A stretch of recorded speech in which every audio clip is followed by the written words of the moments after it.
네,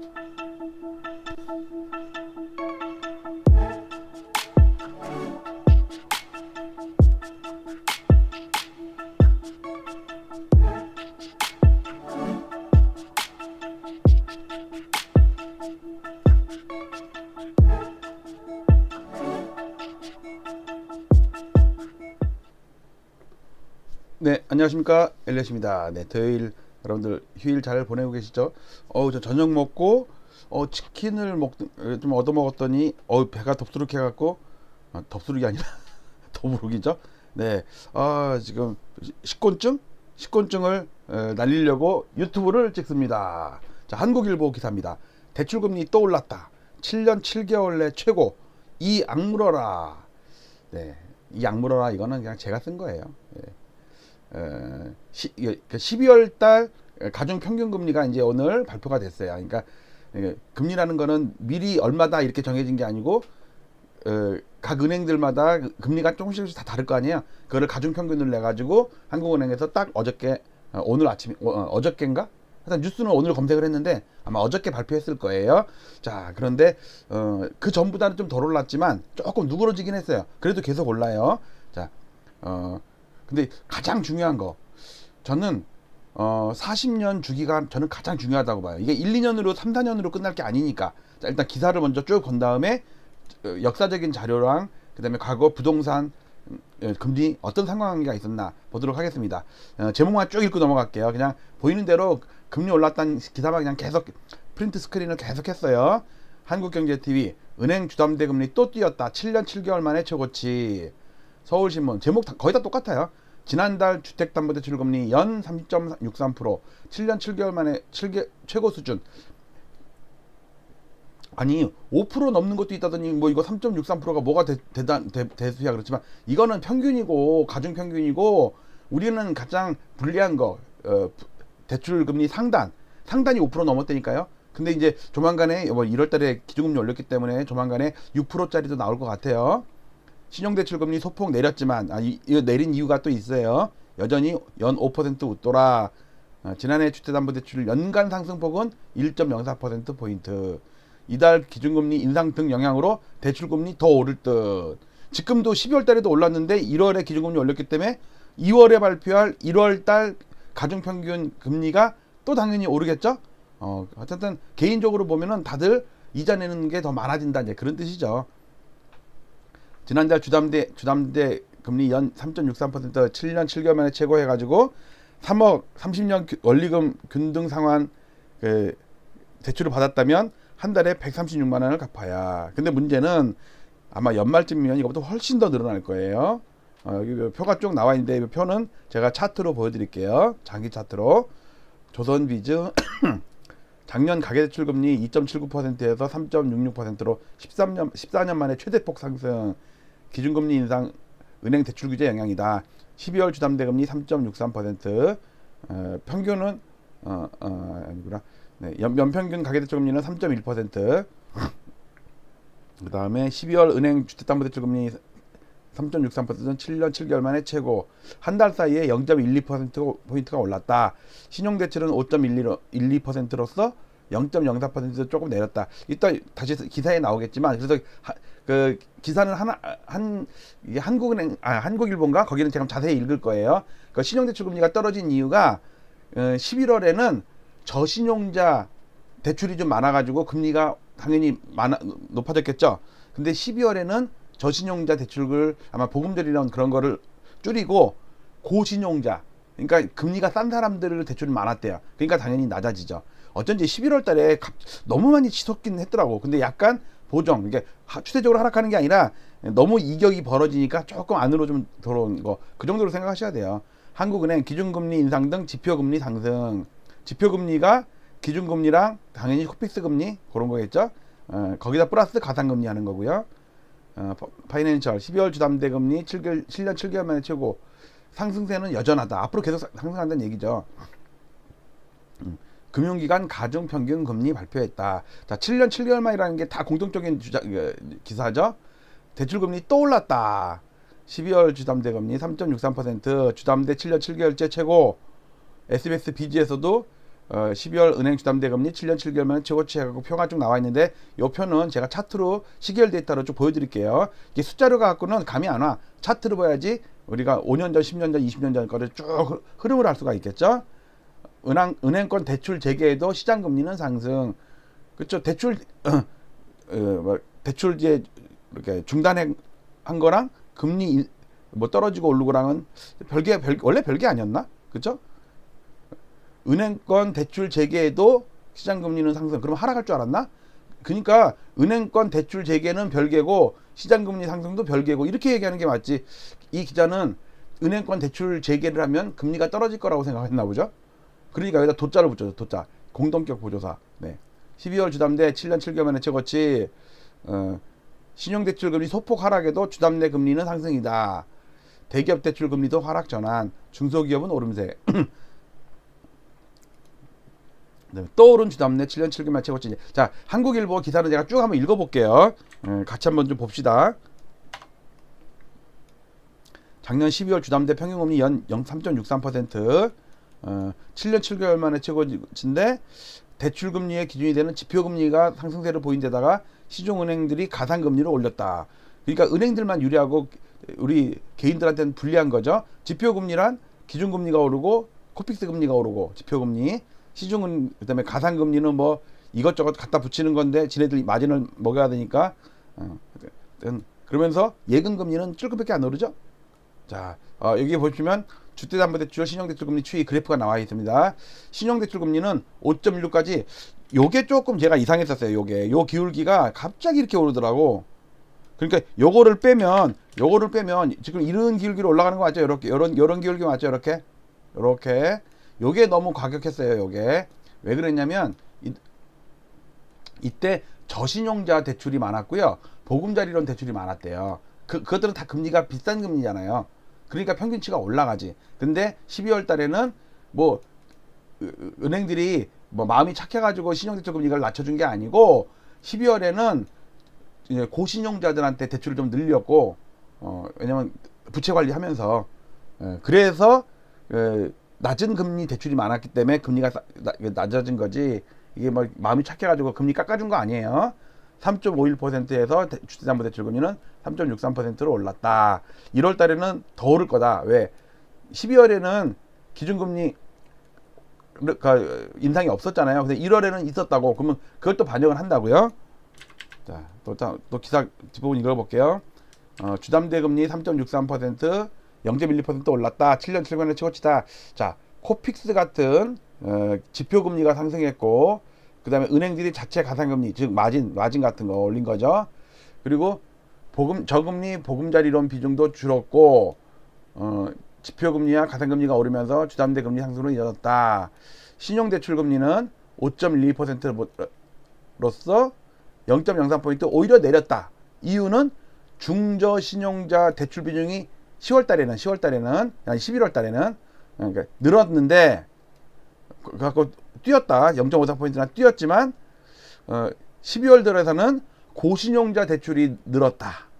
그래서 금리가 소폭 내렸다. 마음씨 착해서 내린 게 아니라 비싼 이자들 그 사람들한테는 대출을 좀 안 줄이고 안 해주고 이제 관리를 하느라고 이제 신용도 높은 사람들한테 저금리 대출을 많이 해줬으니까 전체적으로 내려갔다. 근데 가계대출 어쨌든 두 가지 합친 가계대출 금리는 0.0% 올라서 3.66%로 2018년 8월 이후로 가장 높다. 그리고 지금 1월에도 장단기 금리 시장 금리가 계속 오름세죠. 우리 국채 금리 엄청 올라가죠. 그리고 그래서 예금 금리 있죠. 우리가 저금하면 받는 수신금리, 은행으로서는 수신금리고 우리로서는 예금 금리죠.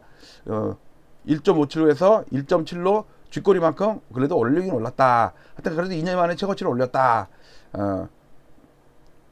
그러면서 기준금리 인상됐고 연말 유동성 관리 노력 등으로 영향을 미쳤다.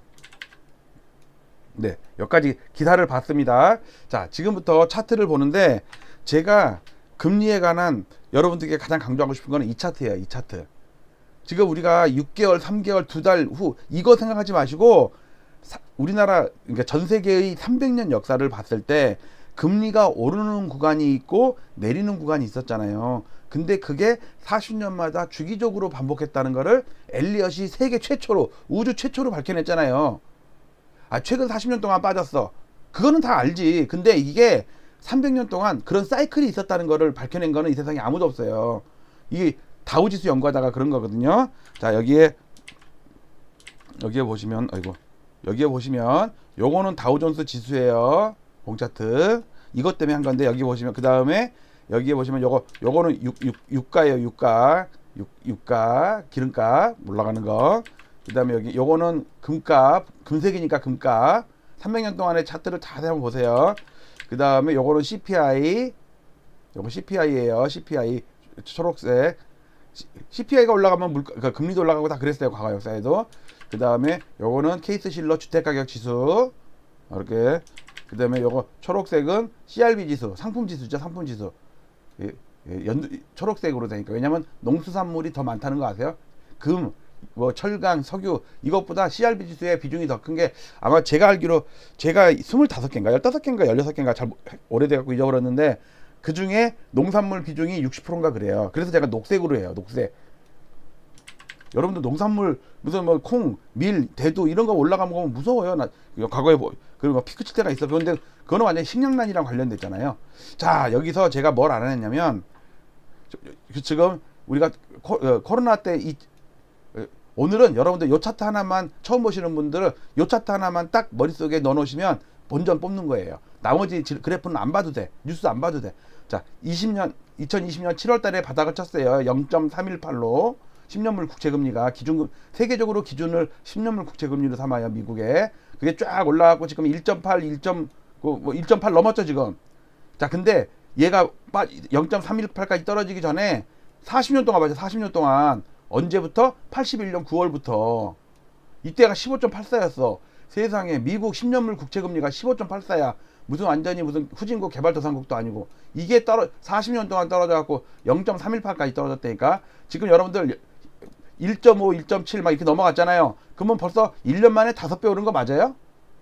그렇잖아요. 0.318에서 곱하기 5를 해보세요. 5, 35, 1.5잖아요. 그러니까 5배가 넘게 올랐다니까? 그러면 81년에 오르기 전에 몇 년 동안 올랐나? 그러면은 쭉 과거를 돌이켜보면요. 41년 10월 달에 1.98%가 이거 월종가예요. 가장 낮았어요. 즉, 41년부터 81년까지 정확히 40년 동안 올랐네? 1.98이 15.84로 거의 7, 8배 올랐죠? 대단하죠? 10배면은 19.8인데 15.8이니까 한 7, 8배 될 거 아니에요. 자, 그런데 보니까 40년이야. 그런데 과거에도 보니까 1700년부터 제가 CPI랑 영국 금리랑 미국 금리랑 다 추적을 해갖고 보정을 한 거예요. 그러니까 정확한 데이터는 아니지만 변곡점을 알아낸 거예요. 변곡점. 1700년이 이때가 우리가 영종조 시대 때, 영종조 전일걸 이때가 우리나라로 치면 이때부터 금리가 하향이었다가 1739년이 바닥치고 올라가가지고 1779년까지 정확히 40년 동안 올랐어요. 40년 동안 빠지고 40년 동안 오르고. 그러다가 또 이때가 미국이 독립할 때야. 독립전쟁 할 때 미국이 생길 때예요. 그다음에 주가도 쫙 올라요. 금리는 하향으로 쫙 안정이 됐어요. 그러다가 여기서 요동을 치면서 금리는 올라요. 61년까지 1820년까지 내렸다가 1861년까지 또 정확히 41년 동안 올랐네. 그 다음에 요 마지막에 금리 치솟을 때가 무슨 일이 있었는지 아세요? 남북전쟁, 노예 해방전쟁이죠. 링컨. 그러니까 큰 변곡점에 보세요. 1780년 근처에 1789년이네. 워싱턴 대통령이 취임하죠. 그 다음에 그 워싱턴 장군이어서 이제 독립전쟁을 승리로 이끌었잖아요. 그 다음에 금리가 또 한 번 변곡점을 맞을 때가 남북전쟁 할 때, 노예 해방전쟁 할 때 여기 링컨 나오네요. 신기하죠? 40년마다. 그러고 보니까 1780년에 독립전쟁하고 그로부터 80년 후인 1860년에 남북전쟁하고 그 다음에 또 언제 또 이것도 여기다가 그 80년을 더하면 1920년인데 1914년이니까 여기 약간 그 직전에 1차 대전 났네. 1차 대전. 그러면서 40년 하락, 20년 상승, 20년 하락. 하나의 사이클이 요거는 그 40년이 하나의 사이클에 중간에 한번 20년 중간 소파동이 있어요. 그러고 보니까 진짜 그러네. 그 다음에 1940년에 2차 대전이네. 잘 보세요. 우리 1920년 직전에 우리로 치면 1919년에 1차 대전이 끝났죠. 그래갖고 우리가 독립선언문 3.1운동 하고 그랬잖아요. 그러니까 정확히 금리의 변곡점에는 전쟁이 있었다. 전쟁. 자, 여기 1941년에 바닥 찍을 때 2차 대전 중이었어요. 그 다음에 1981년에는 뭔 전쟁이 없나? 이거는 부부싸움. 부부싸움. 그 다음에 1920년 이거 코로나.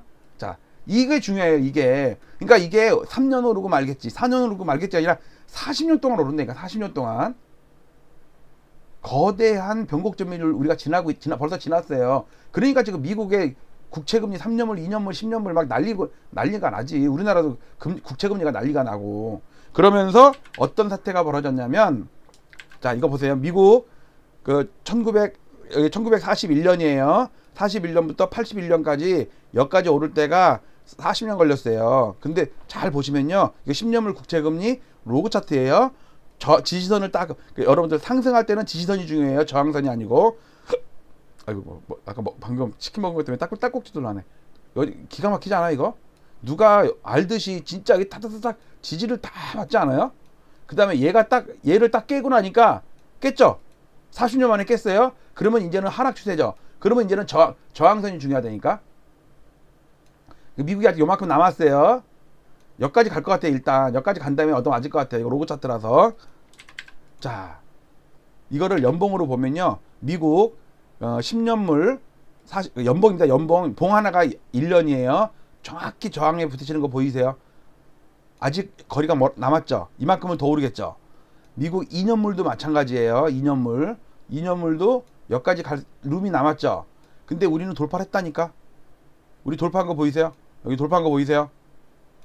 그 다음에 방금 잠깐 10년물이고 이거는 3년물이에요. 미국은 2년물 하지만 우리는 3년물을 해요.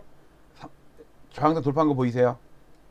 이게 미친 듯이 올라간다니까. 40년 동안. 이게 제일 중요해. 이게.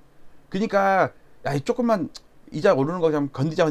견딜 상황이 안 된다니까. 나중에 이자에 치여 죽어요 진짜.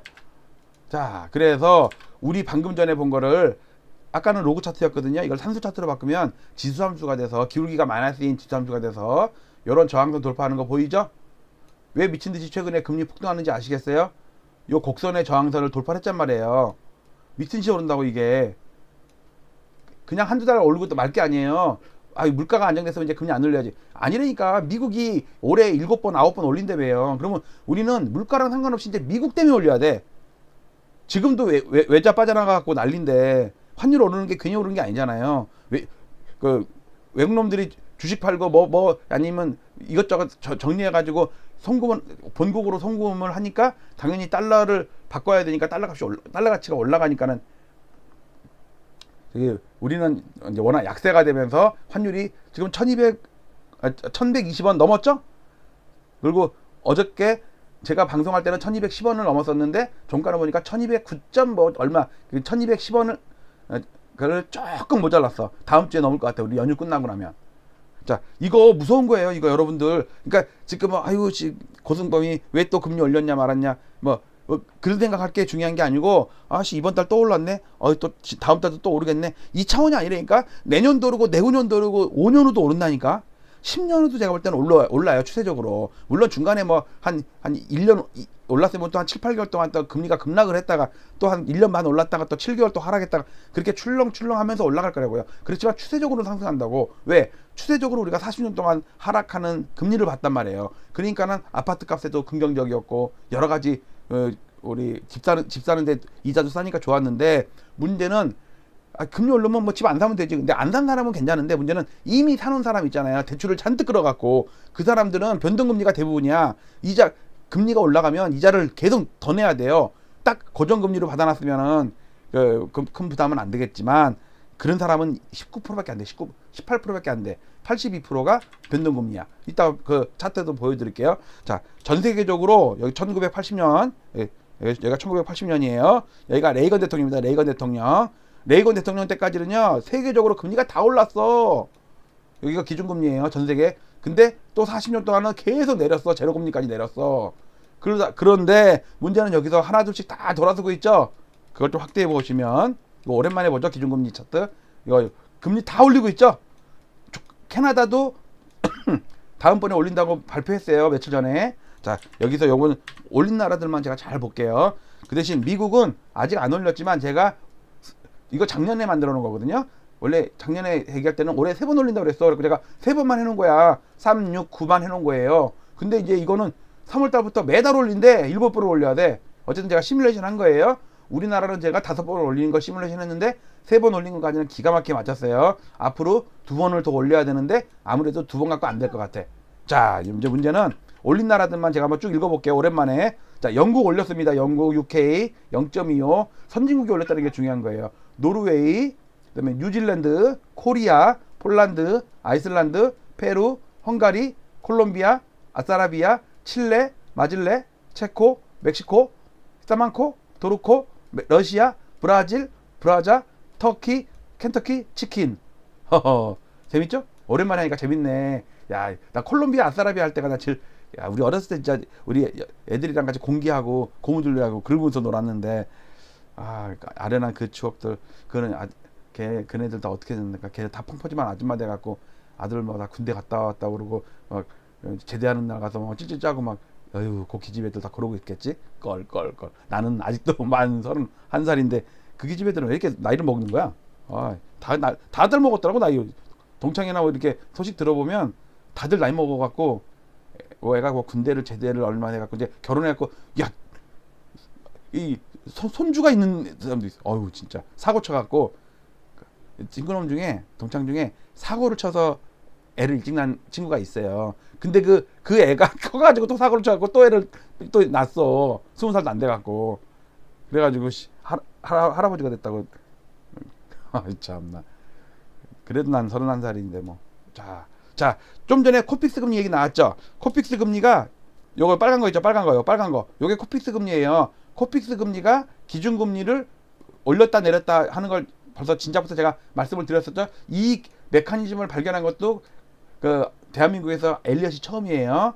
자, 이 코픽스와 기준금리와의 스프레드. 자, 원칙적으로 말하면 스프레드라고 얘기하면 안 돼요. 왜냐면 스프레드는 같은 동종 국채금리끼리 3년물 그러니까 동종 금리에서 기간 만기 구조가 다른 두 국채금리의 그 금리 차이, 그런 걸 보통 스프레드라고 그러는데, 저는 이종간, 이종사촌 있잖아요. 이종사촌, 고종사촌 있고, 그러니까 기준금리와 기준금리랑 무슨 스프레드를 따질 게 뭐가 있나. 그래도 저는 따졌어요. 코픽스 금리가 따졌더니 기가 막힌 메커니즘을 발견했는데, 그게 바로 요 분홍색 올랐다 내렸다 올랐다 내렸다 요거 있잖아요. 이게 벌어지면 낮춰야 돼요. 이게 낮춰야 돼. 이렇게 낮춰야 돼요. 지금 코픽스 금리가 올라가는데 기준금리도 올라가는데, 문제는 요 차이가 너무 많이 벌어졌어. 이격도가. 그러면은 그 위에 있는 코픽스 금리가 내려오든지 밑에 있는 기준금리가 올라가든지 둘 중에 하나죠. 그래야지 좁혀질 거 아니에요.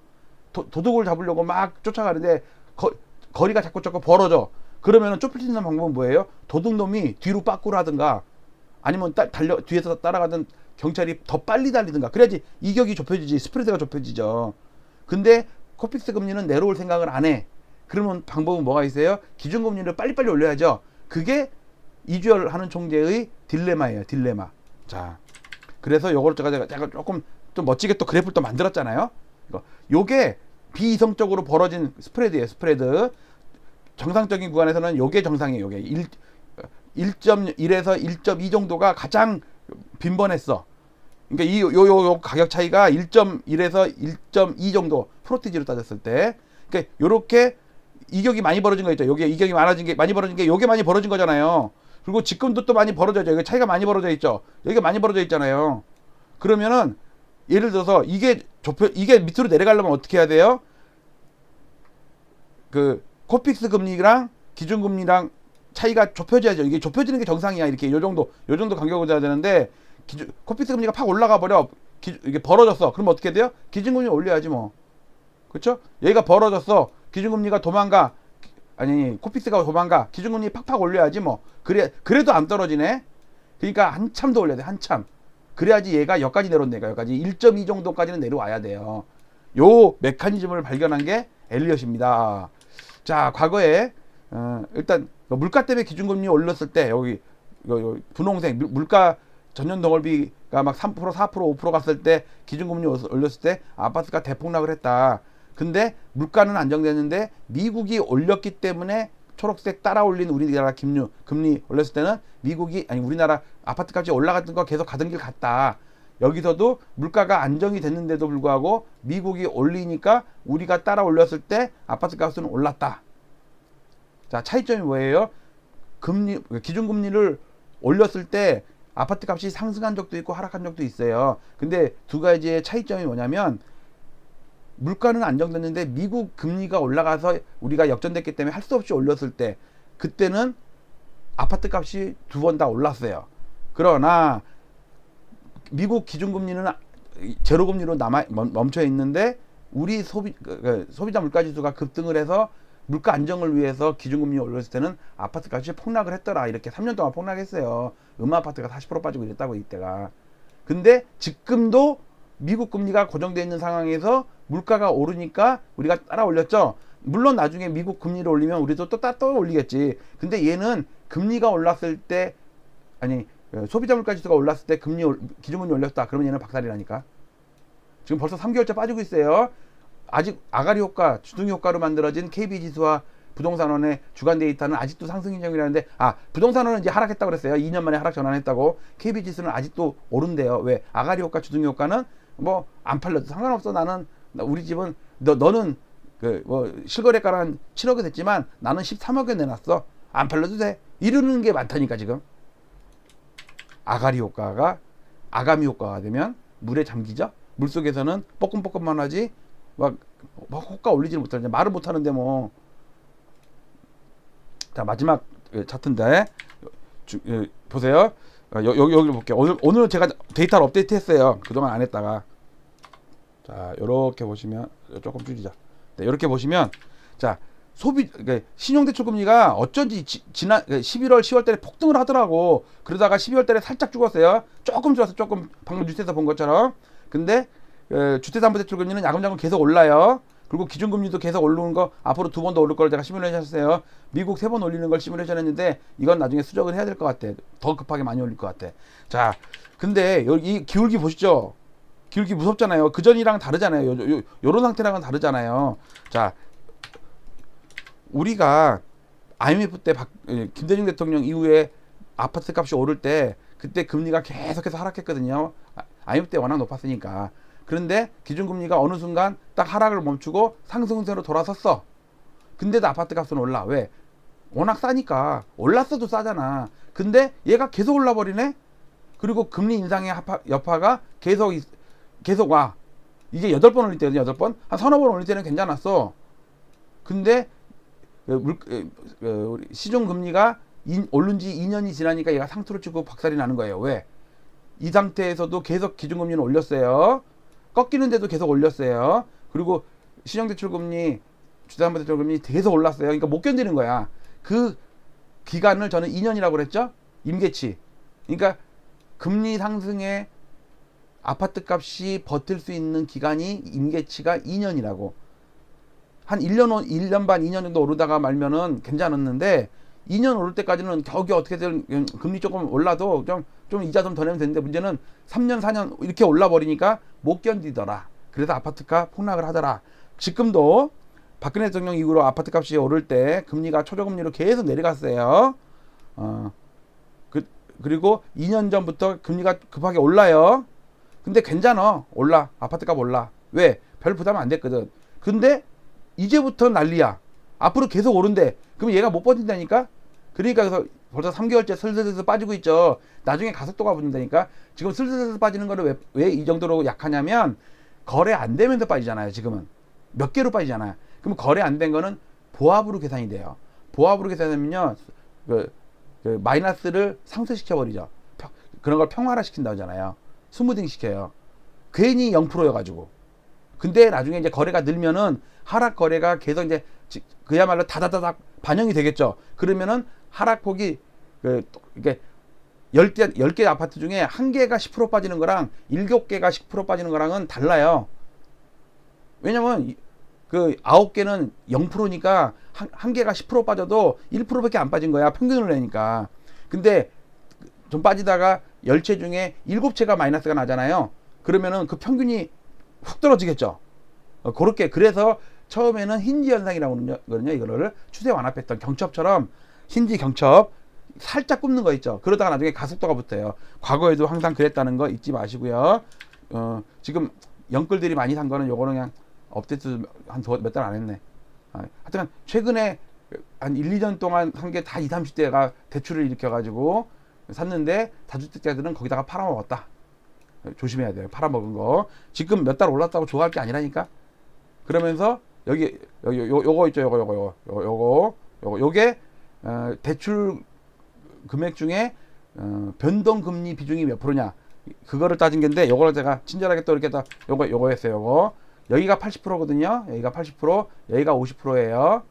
여기가 50%도 안 됐던, 그러니까 반반이었어. 대출 고정금리, 변동금리. 근데 이게 그 저금리 함정에 빠져가지고 대출을 이빠이 하면서 좀이라도 금리 싼 거, 변동금리가 싸거든. 고정금리는 비싸요. 고정이 된 대신. 그래갖고 사람들이 대출을 엄청 받으면서, 그러니까 저금리 함정이죠.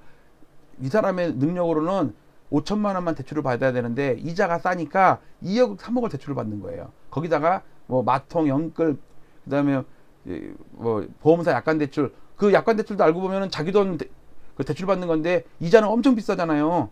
거기다 그것도 모자라면 이제 제2, 제3금융권까지 가니까. 그래서 그 비중이 82%에 80%. 이게 한 5개월 전에 81.7인데 지금 82점 넘었대요. 여기 나오겠네요. 82.3이래. 82.3. 지금 최근 오늘 입력한 게. 자, 이러니 그 젊은이들이 여기 보이세요? 여기 빚이라는 돈 폭탄에 발이 묶여가지고 이거 딱 보니까 말쑥한 거 보니까는 2030이네. 그쵸? 50대 60대가 아니잖아요. 딱 뒤통수 보니까 딱 제 또래야, 제 또래. 그죠? 심플하고 이렇게잖아요. 근데 50대 60대는 약간 새치도 있고 희끗희끗하다고. 그리고 이렇게 다리가 이렇게 호리호리한 거 안에 배가 뿔뚝 나오고 이래. 자, 여기까지 오늘 방송을 마치도록 하겠습니다. 뉴스 방금 봤던 거 대출금리 또 올랐다. 7년 7개월 만에 최고인데 이 악물어라. 이게 1, 2년, 2, 3년 오르고 말 그런 상황이 아니다. 자, 여기까지 방송을 하면서 여러분들께 토요일날 인사드리고 마치도록 하겠습니다. 자, 항상 엘리엇 응원해 주시고요. 멤버십 가입도 부탁드리고 커피원도 부탁드리고 뭐 좋아요, 구독, 그 다음에 링크 같은 거 좋은 영상 있으면 그 여기저기 카페나 부동산 카페나 동창회나 아니면은 반상회나 이런데 좀 퍼날러 주시기 바랍니다. 마치도록 할게요. 써머즈 안녕.